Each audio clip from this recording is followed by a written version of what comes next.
शिव महापुराण कथा अध्याय 19 और 20।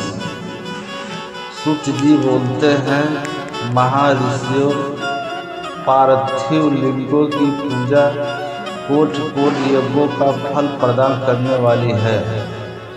कलयुग में लोगों के लिए शिवलिंग पूजन जैसा श्रेष्ठ दिखाई देता है, वैसा दूसरा कोई और साधन नहीं है। यह समस्त शास्त्रों का निश्चित सिद्धांत है। शिवलिंग भोग और मोक्ष प्रदान करने वाला है। लिंग 3 प्रकार के कहे गए हैं, उत्तम, मध्यम और अधम, जो 4 अंगुल ऊंचा और देखने में सुंदर हो एवं वैधि से युक्त हो। उस शिवलिंग को शास्त्रांग महर्षियों ने उत्तम कहा है। उससे आधा मध्यम और उससे आधा अधम माना गया है। इस तरह 3 प्रकार के शिवलिंग बोले गए हैं, जो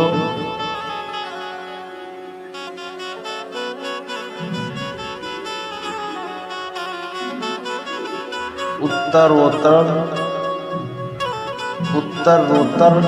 श्रेष्ठ है।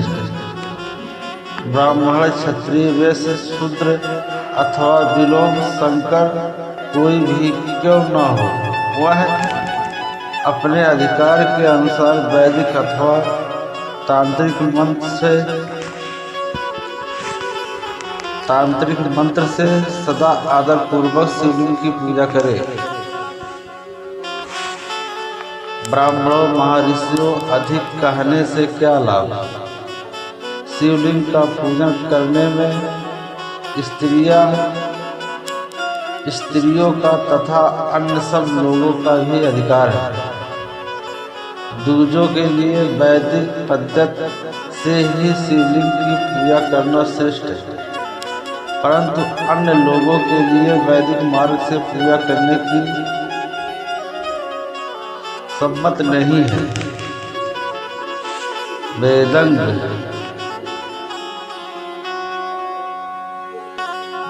दूजों को पूजन वैदिक मार्ग से ही करना चाहिए, दूसरे मार्ग से नहीं। यह भगवान शिव का कथन है। दधीची और गौतम आदि के शाप से जिनका चित्त दग्ध हो गया है, उन दूजों की वैदिक कर्म में श्रद्धा नहीं होती।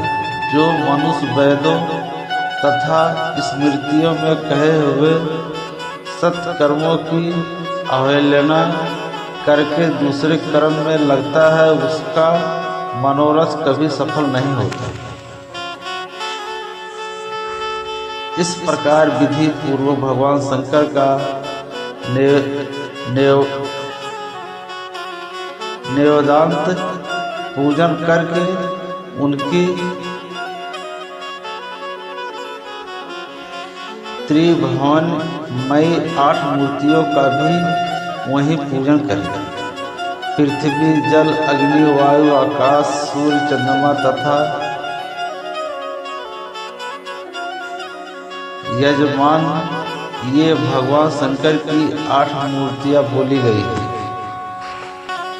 इन मूर्तियों के साथ साथ सर्व, भव, रुद्र, उग्र, भीम, ईश्वर, महादेव तथा पशुपति, इन नामों की भी अर्चना करे।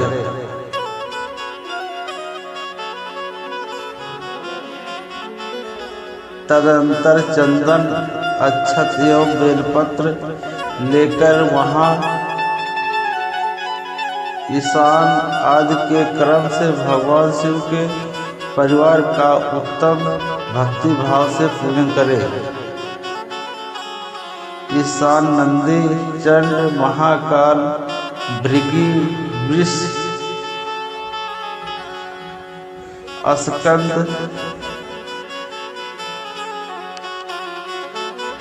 कपदीश्वर, सोम तथा शुक्र ये 10 शिव के परिवार हैं, जो क्रमशः ईशान आदि 10 दिशाओं में पूजनीय हैं। तत्पश्चात भगवान शिव के समक्ष वीरभद्र का और पीछे कीर्ति मुख का पूजन करके विधि पूर्वक 11 रुद्रों की पूजा करें। इसके पश्चात पंचाक्षर मंत्र का जाप करके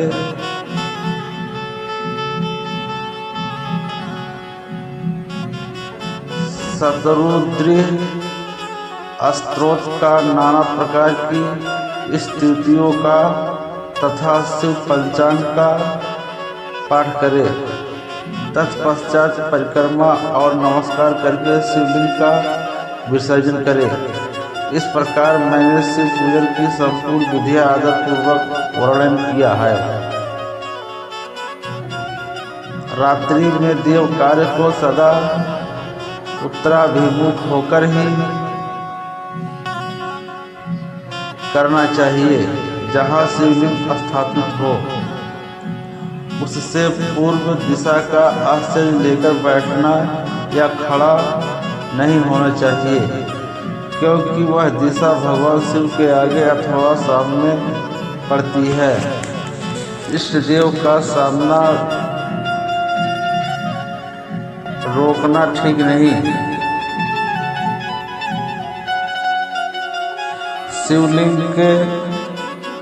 शिवलिंग से उत्तर दिशा में भी न बैठे, क्योंकि उधर भगवान शंकर का वामांग है, जिसमें शक्ति स्वरूपा देवी उमा विराजमान है। पूजक को शिवलिंग से पश्चिम दिशा में भी नहीं बैठना चाहिए, क्योंकि वह आराध्य देव का पृष्ठभाग है। पीछे की ओर से पूजा करना उचित नहीं है। अतः अवशिष्ट दक्षिण दिशा ही ग्राह्य है, उसी का आश्रय लेना चाहिए। तात्पर्य यह है कि शिवलिंग से दक्षिण दिशा में उत्तराभिमुख होकर बैठे एवं पूजा करे। विद्वान पुरुष को चाहिए कि वह भस्म का त्रिपुंड लगाकर, रुद्राक्ष की माला लेकर तथा बेलपत्र का संग्रह करके ही भगवान शंकर की पूजा करे, इनके बिना नहीं। मुनिवरों से पूजन आरंभ करते समय यदि भस्म न मिले तो मिट्टी से भी लालाट में त्रिपुंड अवश्य कर लेना चाहिए। ऋषि बोलते हैं, मुने हमने पहले से यह बात सुन रखी है कि भगवान शिव का नैवेद्य नहीं ग्रहण करना चाहिए। इस विषय में शास्त्र का निर्णय क्या है, यह बताइए। साथ ही बिल्व का महात्म्य भी प्रकट कीजिए। अध्याय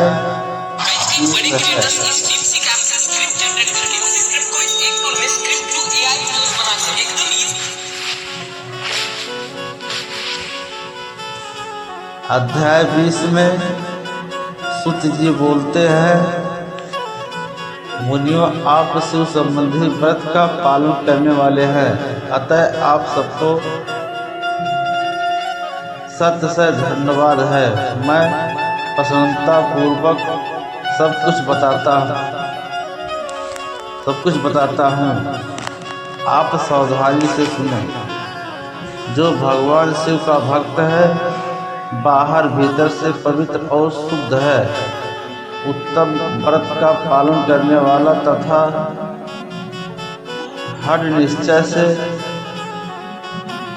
युक्त है, वह शिव नैवेद्य का अवश्य भक्षण करे। भगवान शिव का नैवेद्य आग्रह है, इस भावनाओं मन से निकाल दे। शिव के नैवेद्य को देख लेने मात्र से भी सारे पाप दूर भाग जाते हैं। उसको खा लेने पर तो करोड़ों पुण्य अपने भीतर आ जाती है। आए हुए शिव नैवेद्य को सिर झुकाकर प्रसन्नता के साथ ग्रहण करे। आए हुए शिव नैवेद्य को जो यह कहकर कि मैं इसे दूसरे समय में ग्रहण करूंगा लेने में विलंब कर देता है, वह मनुष्य निश्चय ही पाप से बच जाता है। ऐसे कहा जाता है जिसने शिव की दीक्षा ली हो उस शिव भक्त के लिए यह शिव नैवेद्य अवश्य भक्षणीय है।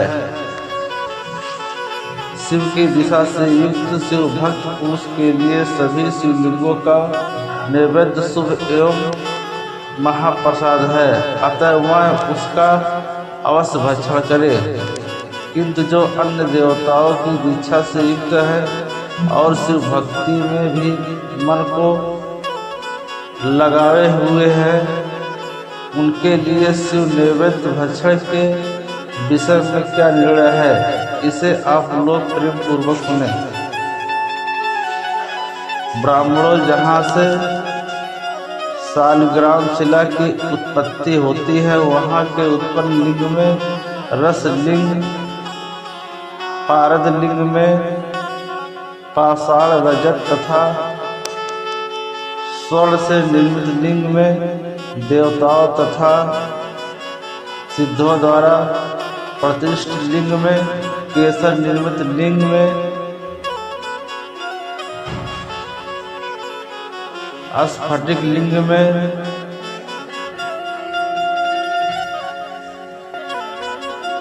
रत्न निर्मित लिंग में तथा समस्त ज्योतिष लिंग में विराजमान भगवान शिव के नैवेद्य का भक्षण चंद्रायण व्रत के समान पुण्यजनक है। ब्रह्मा हत्या करने वाला पुरुष भी यदि पवित्र होकर शिव निर्मल का भक्षण करके उसे सिर पर धारण करे तो उसका सारा पाप शीघ्र नष्ट हो जाता है।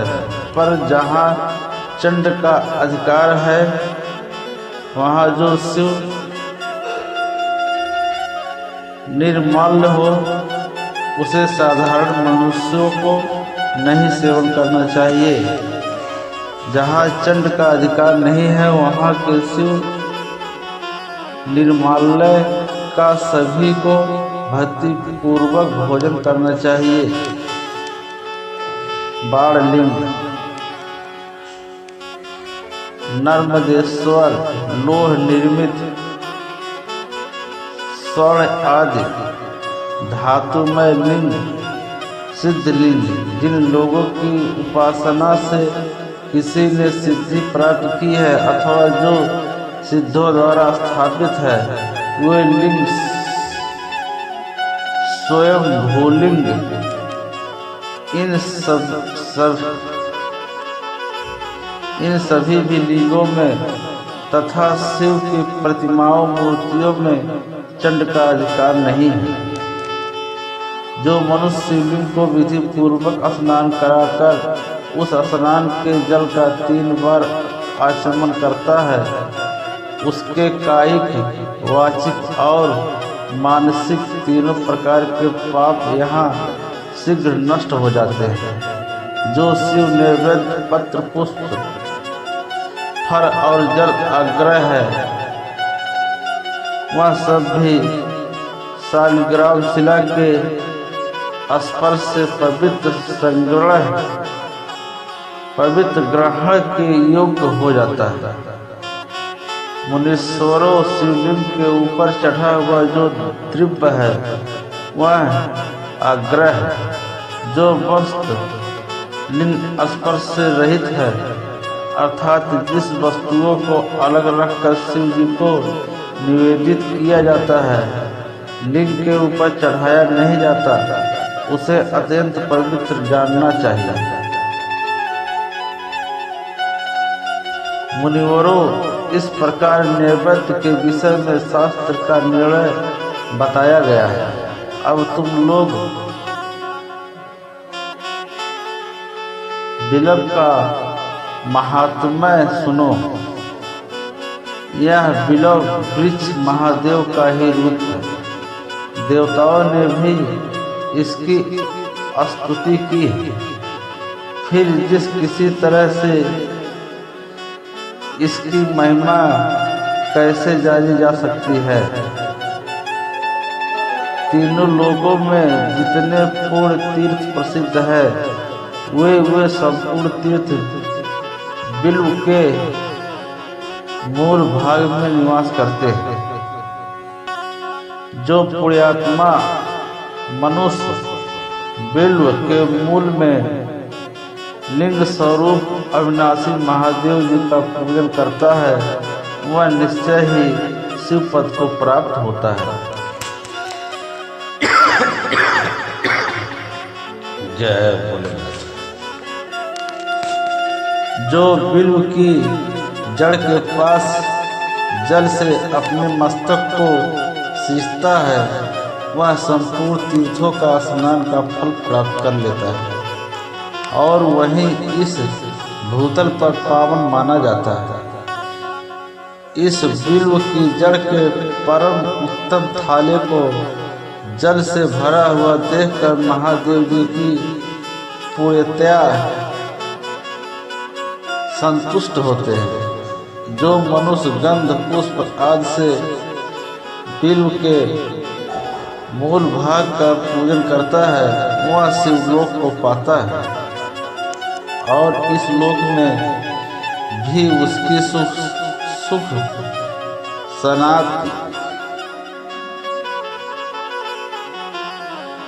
संतत बढ़ती है।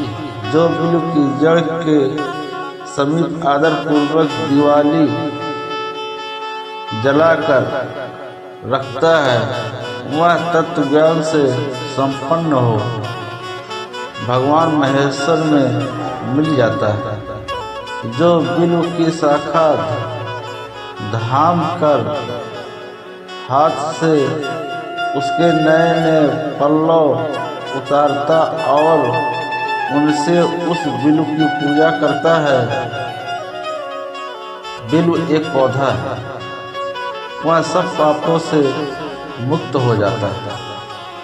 जो बिल्व की जड़ के समीप भगवान शिव में अनुराग रखने वाले एक भक्त को भी भक्ति पूर्वक भोजन कराता है, उसे कोटि गुना पुण्य मिलता है।